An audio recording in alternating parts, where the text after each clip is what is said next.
Sahel region of Africa made up of Mauritania, Mali, Burkina Faso, Niger, and Chad. He convened this in the small French city of Pau. The purpose of this summit was to discuss the French-led war on terror combating the rise of Islamist groups in the region. Now, already by this stage, you might be wondering, why are African leaders flying thousands of miles to sit in a city in the Pyrenees and listen to Emmanuel Macron, of all people, tell them how to defend their countries? The short answer, and I guess the summary of this lead-off, is imperialism. Every single one of these 5 members of the alliance is a former colony of France.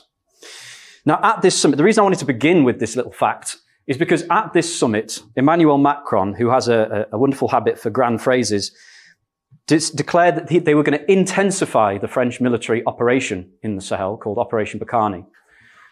And this would provide, in his words, spectacular results. And I have to say that his prediction was much more correct than he ever could have imagined. Today, the 3 most important countries in the frontier of this conflict, Mali, Burkina Faso, and Niger, those 3 countries have experienced 5 coups. The French forces and French ambassadors have been kicked out of all 3 countries now. And all 3 are beginning a turn towards Russia. The balance of forces has been completely overturned in this region. But how and why has this dramatic reversal taken place? What is the nature of these new regimes? And what does it mean for the future of the Sahel and for the African continent as a whole? And so the first point that I want to make is the role of imperialism, the nature and the role of imperialism, specifically in relation to West Africa, although of course there's a general point to be made here. And that point is that it's important to recognize that this entire region has been dramatically held back and held down by imperialism in every sense for decades, in fact, for more than a century in many cases. France and Britain alone colonized 95% of the African continent. By account that I tried to do in my research, France colonized 29 African countries, if you include countries like Madagascar and islands in the Indian Ocean like Mauritius. That could be wrong, it could be more than that. And unfortunately, the colonization of Africa deserves its own talk. I don't have time to do with that. But the one point I want to bring out from this is when the European powers colonized these countries, often they destroyed what already existed without replacing it with very much. Niger and Mali were left by the French as effectively just a military outpost near the Sahara, with next to no economic development whatsoever. But I'm going to skip ahead to the year 1960. And the reason I want to skip so far ahead is because that's when Charles de Gaulle, president of France at that time, announced the independence of 14 African countries. Why did he do this? Comrades here who are familiar with French history would know that Charles de Gaulle came to power in a coup, essentially, in 1958. That coup was started by French officers in Algeria who were fighting the bloody Algerian war in order to prevent Algerian independence. And yet 2 years later, this protector of French imperialism unilaterally declares independence for 14 countries. Why is that? Well, the explanation is in the huge push for independence and waves of revolutions that took place in the post-war period. French imperialism itself had first of all suffered a humiliating defeat in what is now Vietnam and was bogged down in the colonial war against the Algerian people to crush the Algerian resistance. And many French capitalists with interests in Africa became very, very worried that if revolution would spread to the rest of their African colonies, that their businesses, their interests would be destroyed in the course of the revolution and they might lose everything. The importance of Africa to France cannot, or French imperialism, I should say, cannot be overstated. In 1947, incidentally, I don't really have time to go into this, but Africa is what saved so-called Free France during the Second World War. France was taken over by the Nazis and the Vichy regime, and so de Gaulle and the Free French actually based themselves in Africa, which by my count is neither French nor free at this time. But in 1947, after they'd won the war, de Gaulle recognized that for us, in the world as it is, and as it will be, to lose Francophone Africa would be a reduction that could cost us even our independence. To guard it, to make it live, is to stay great, and as a consequence, to stay free. What he was referring to is the rise of the Soviet Union and the USA as the two major world powers. French imperialism didn't feel like it had the strength on its own to compete with that, and so it pushed on the one hand towards European integration. The Schuman Declaration takes place in the same year. Again, don't have time to go into that. and a push to the south to retain its African colonies. But the most sensible and far-sighted wing of the French ruling class, including socialists like François Mitterrand, drew the conclusion they could not possibly hold on to these colonies by force. If they tried to do in the rest of Africa what they did in Algeria, they would simply suffer humiliating defeat, and those former colonies would enter into the American or Soviet sphere of influence. What they put forward was a plan to grant formal independence to these colonies without losing any of the substantive content of colonial oppression. Hold on to the resources, hold on to absolute control, whilst also gaining a diplomatic bloc they could rest on in things like the United Nations. And so this is why de Gaulle, the representative of French imperialism, suddenly becomes the liberator of the African colonies. But when the sting in the tail was when they agreed this formal independence, they forced, or they used many ways to induce the leaders of these countries to sign up to what they referred to as cooperation agreements. Independence was to go hand in hand with cooperation. The imperialists explained that in the modern world, a single nation, African or otherwise, can't survive. Otherwise, they'll be swallowed up by the greater powers. That's why we all need to stick together as a nice family, a community, they called it, in order to protect and develop each other. And so this is the form the development took. First of all, upon independence, the whole of Africa was balkanized by the European powers, including France, not only France. West Africa was carved up into a number of arbitrary, artificial, weak states. To give you an example, Burkina Faso has 60 ethnic groups in it. The main ethnic group, the Mossi, is actually less than half of the population. Many of these ethnic groups actually straddle a number of national boundaries and cross over these boundaries, irrespective of the wish of the state. And at the same time, Burkina Faso has always been very closely linked economically with the Ivory Coast. When they were all just one big French colony, Burkina Faso was treated effectively as a cheap labor reserve for plantations in the Ivory Coast, which, because of its coastal position, it was more commercially viable. All of a sudden, upon independence, that's cut off. So the Burkinabe economy, which had been left almost entirely undeveloped, is all of a sudden supposed to maintain its own state apparatus, which is a finished recipe for indebtedness and independence. That was the point, by the way. That wasn't an accident. Cameroon has 200 different languages in it. These are not natural borders, as the imperialists in Europe would talk about. Just to give you one more example, Niger and Nigeria got a different name, very similar, sound very oddly very similar. The Hausa ethnic group is the biggest ethnic group in Niger. It's also the biggest ethnic group in northern Nigeria. They consider themselves the same people, same language. They have a different official language and a straight line border. Why? Because they happen to be dominated by France and Britain in the past. The entire continent has been carved up like that in order to make it weak and independent. And then the French insisted that these states that didn't even exist until the night before were to negotiate with France on an individual basis. They were not to negotiate collectively en bloc. The content of these cooperation agreements was as follows. First of all, economic cooperation, of course, for the stability and development of the Africans, of course. That was what they said anyway. The first was they were all going to have a common currency, which, as we know from the euro, is an incredibly progressive and egalitarian measure. The purpose of this, and actually the content of it is quite similar. First of all, the pillars of this common currency was that the CFA franc. The CFA franc was created in colonial times. It was created in the 1940s. It stood for Colonie Française d'Afrique. They kept the initials and just changed it to Communauté Financière d'Afrique. So they basically did a quick, no, it didn't even change the initials, just changed the name. And all of a sudden they have this common currency, which is pegged at a 2-to-1 ratio to France. The ratio was determined unilaterally by the French Treasury and the French state. That was a fixed proportion. Free movement of capital between France and its former colonies was guaranteed. Again, I would ask the question, who had all the capital in that arrangement? That effectively meant that French capital could go in and it could extract the profits with no capital controls whatsoever. It also meant that it had a guarantee of reserves. So the two central banks that were set up in Africa, one in West Africa, one in Central Africa, they had a guarantee from the French Treasury that if they ever ran out of CFA francs, they would be immediately transferred by the French Treasury. That's very kind, except in return, they had to deposit all of their foreign exchange reserves in an account controlled by the French Treasury. So the French state controlled the money supply of 14 different African countries. Later, that was reduced to half of their foreign exchange. And only recently, I think in 2021, Macron and the French Parliament announced that they didn't have to deposit any of their foreign currency exchange. And they were also going to change the name to the ECO, coming from ECOWAS, the regional bloc. However, the unilaterally determined ratio and the free movement of capital was to remain. The impact on this, as you can imagine, has massively held back economic development, even on a capitalist basis, in the region concerned. First of all, the CFA franc was overvalued related to the franc. What that means is imports from France were relatively cheap, whereas exports from the CFA franc countries, not only to France, but to other African countries that don't have the same currency, were too expensive. So it meant that indigenous industries could not compete with France or even their African neighbours like Nigeria, for instance. It meant that domestic industry was completely abandoned, really. It also meant that they didn't have a control over their money supply. They couldn't print money. And they couldn't devalue their currency to become more competitive because the rate was fixed. So similar to what we saw in Greece under the euro, they had to carry out a process of what's called internal devaluation. That means cutting wages, austerity, in order to try and maintain competitivity.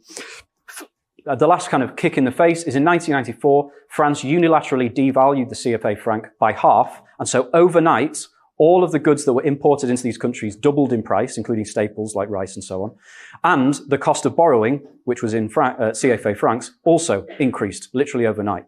This has led to a situation in which these parceled up, weak economies, all maintaining their own state apparatus with no economic independence whatsoever, went into a cycle of indebtedness. The only way that they could cover their budget deficits from year on year is to borrow, particularly from French banks at interest.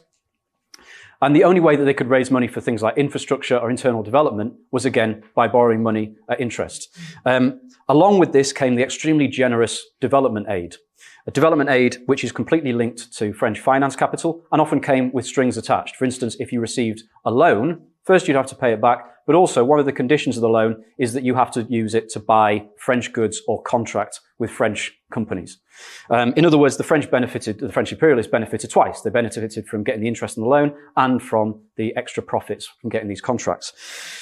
In addition, the African states signed treaties giving France the right of first refusal over their natural resources. So, for instance, in Niger is one of the biggest uranium sources on the planet. It's the source of 30% of France's nuclear power. You know, their power stations, 30% rely on uranium from Niger, and 100% of its military uranium that keeps it a nuclear-armed imperialist power comes from Niger.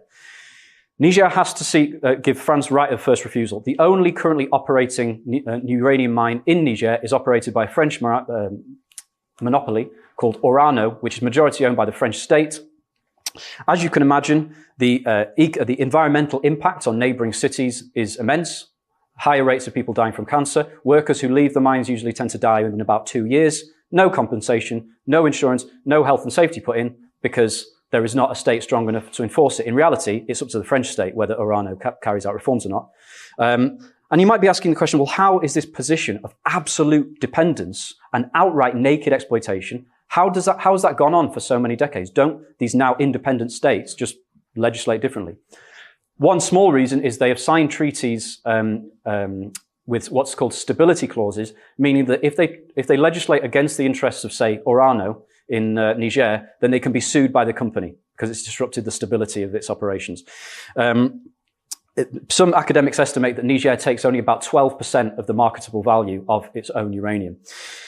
But anyway, you might be wondering, how has this come to pass? And the cornerstone of all of this is the maintenance of political dependence. And the way they've done this is in a process that within France is known as La France-Afrique, which is an extremely shady regime of client states. First of all, during the colonial period, a small colonial bourgeoisie, so plantation owners, indigenous plantation owners, for instance, like Felix Houphouët in the Ivory Coast, were incorporated into the French political system. He was actually elected a minister of the French government.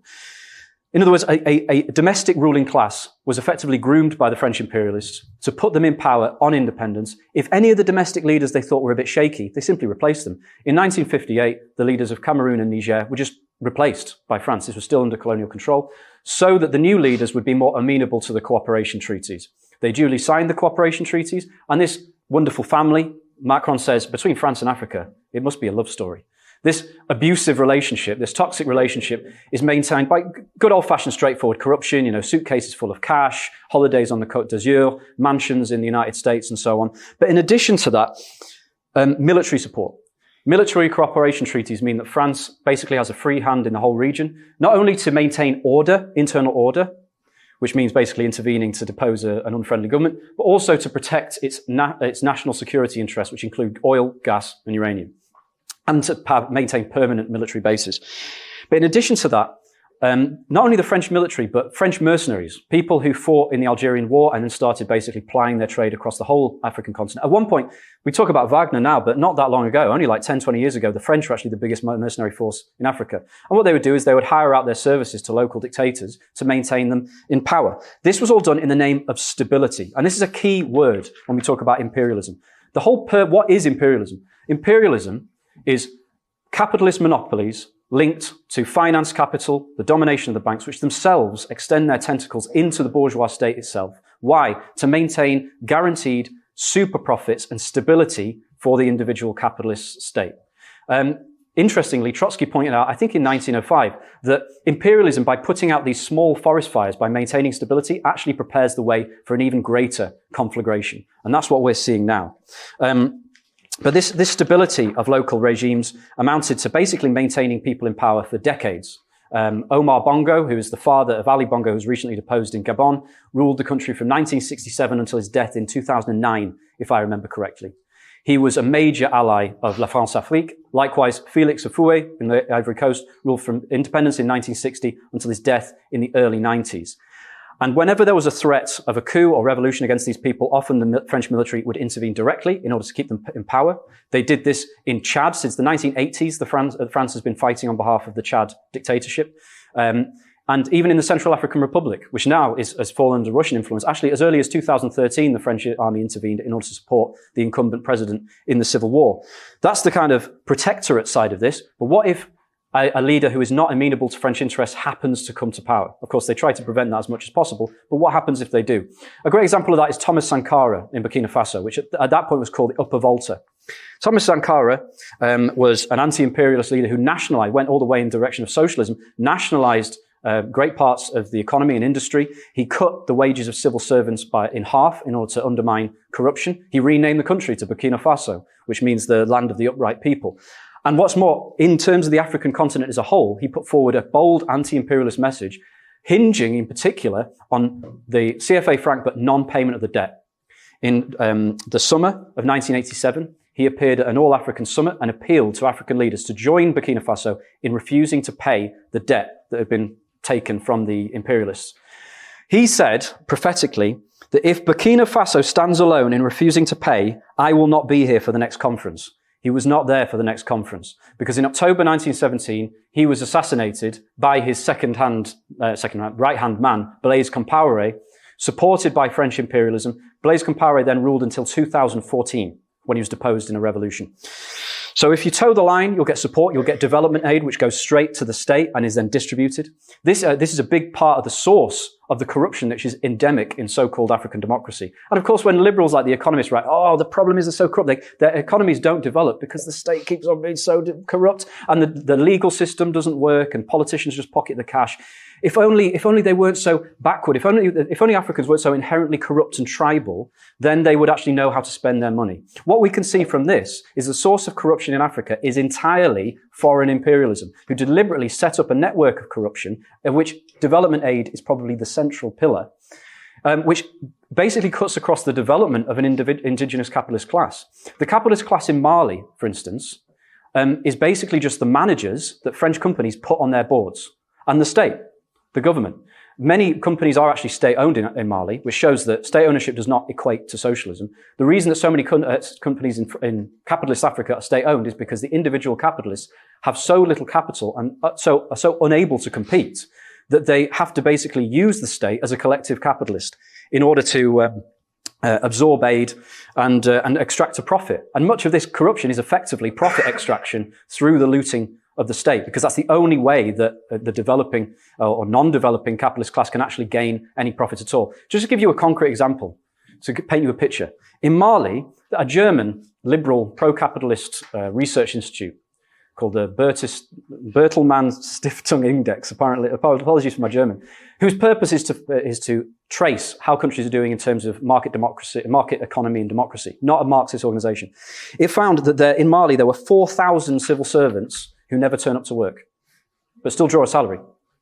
In Burkina Faso, the only people who have access to state healthcare are civil servants. In other words, and French companies will often put minority positions on boards to local individuals. Again, it's all, it's sharing the wealth, isn't it? Or they will pay a share of their profits to the Niger government, for instance, in relation to uranium mining.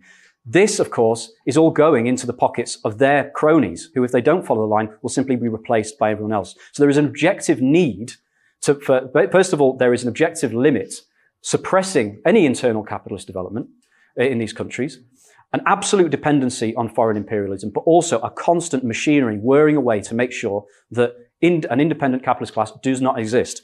And the next political point I might want to make, or theoretical point I want to make about this. Actually, there's one thing I want to finish on that.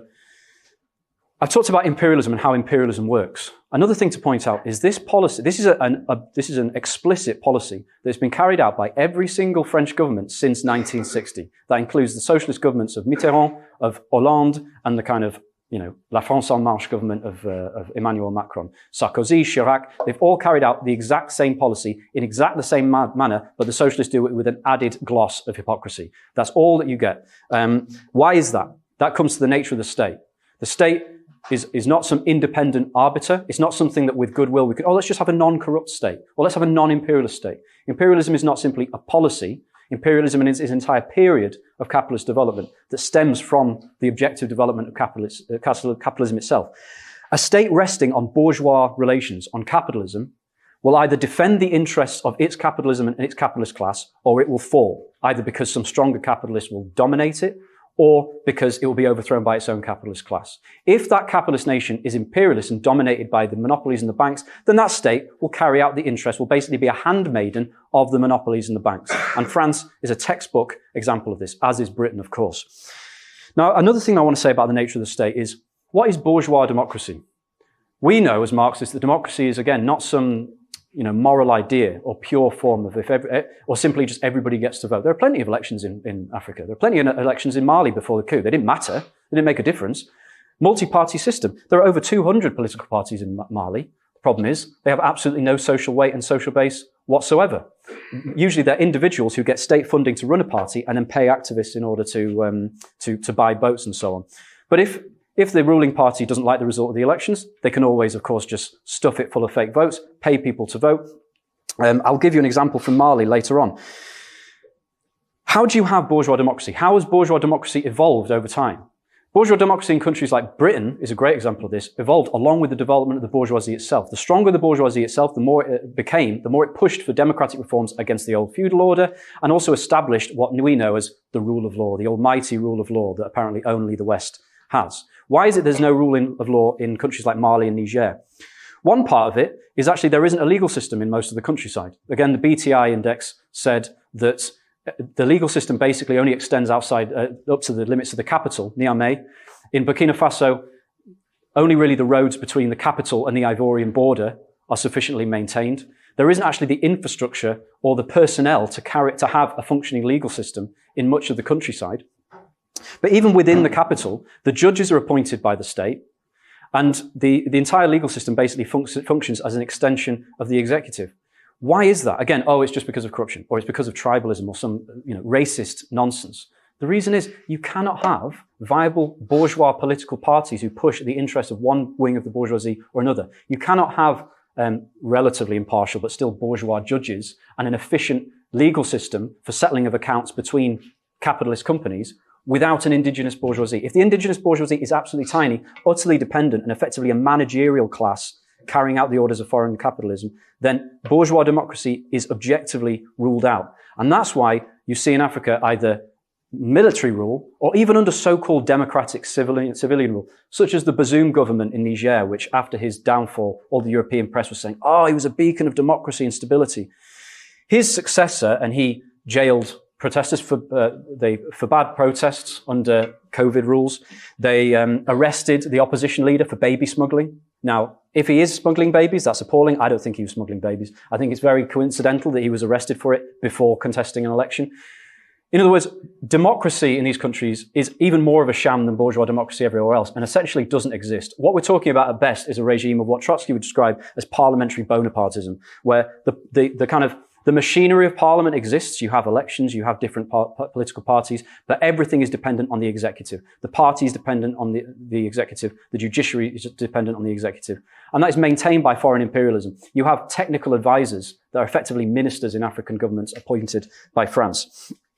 So without any, with a capitalist class that's too weak, and also a working class that in many of these countries is a tiny, tiny minority, an even smaller proportion of the population in some cases than the Russian working class in 1917, where much of the countryside, to just give you a brief picture of the conditions that these countries are held in by imperialism. In Niger, 95% of the population works not only in agriculture, in subsistence agriculture. 5 million people are semi-nomadic pastoralists, like the Tuareg people, who also live in Mali. And so even the market and the bourgeois state barely reaches into these territories. The working class is either working in incredibly precarious conditions. Again, 3/4 of the urban economy is what's called the informal economy. You know, people like tuk-tuk drivers, for instance, very precarious work. And then, of course, you've got the workers working in the mines and major industries owned by foreign imperialism. This is a very small working class, a very small capitalist class. Now, here I want to introduce a concept of Bonapartism. This is not a talk on Bonapartism, but we can't understand all the coups in the Sahel without talking about Bonapartism. The military, the repressive arms of the state, actually raise itself above the rest of so-called civil society, again, above the contending classes in society, and essentially rule in its own name, acquire a certain autonomy and a certain independence, not an absolute independence. And what we see here is exactly that. We see an example of it, or a different form of it, in absolutism, where the old nobility is weakened, but the rising bourgeoisie is too weak. We see it in periods of revolution and counter-revolution, where the bourgeois are too weakened to rule directly, but the working class is held back from taking power. We saw this in 1848. We saw this in the Weimar Republic.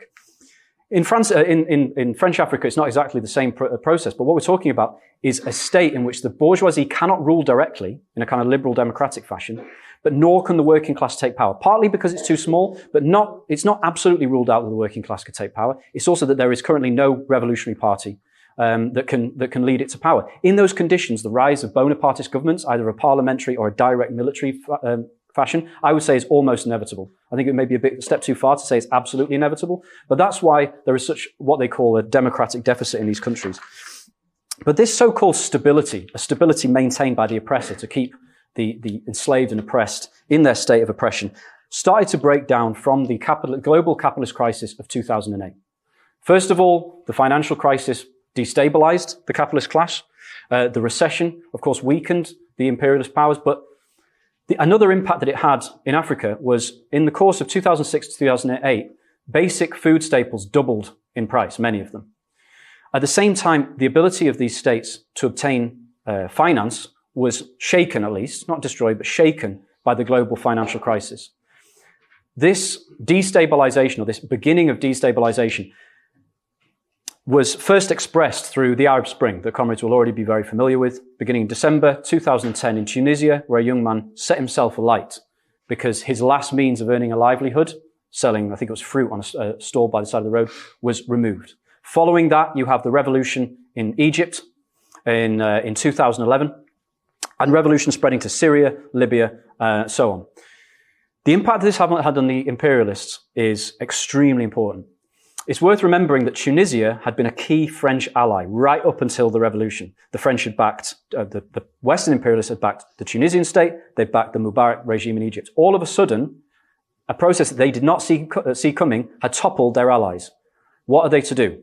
They're at risk of losing influence in the region. They do a 180. So Nicolas Sarkozy, who up until that point, the French press had described him being on honeymoon with Gaddafi. Similar to Tony Blair in Britain did the same thing. Lots of pictures of them smiling and shaking hands on the red carpet because they were giving Gaddafi money to prevent migrants from crossing over the Mediterranean. All of a sudden, Nicolas Sarkozy comes out and makes a speech in which he says, "We have only one goal, to accompany, support, and help those people who have chosen liberty." So having maintained their dictators in power for decades, all of a sudden they were the main force for democratic change in the Middle East. What that meant was supporting the moderate Islamist rebels in Syria, and it meant the imposition of a no-fly zone over Libya. At the same time as imposing a ceasefire, and incidentally, in the current context, it shows you what imperialist ceasefires actually mean. There was an arms embargo on Libya But France, having armed the Gaddafi regime before the revolution, just started secretly channeling arms into the country in order to support the rebels, because what do the imperialists care about UN resolutions? They write them. As a result, the Libyan state completely collapsed after Gaddafi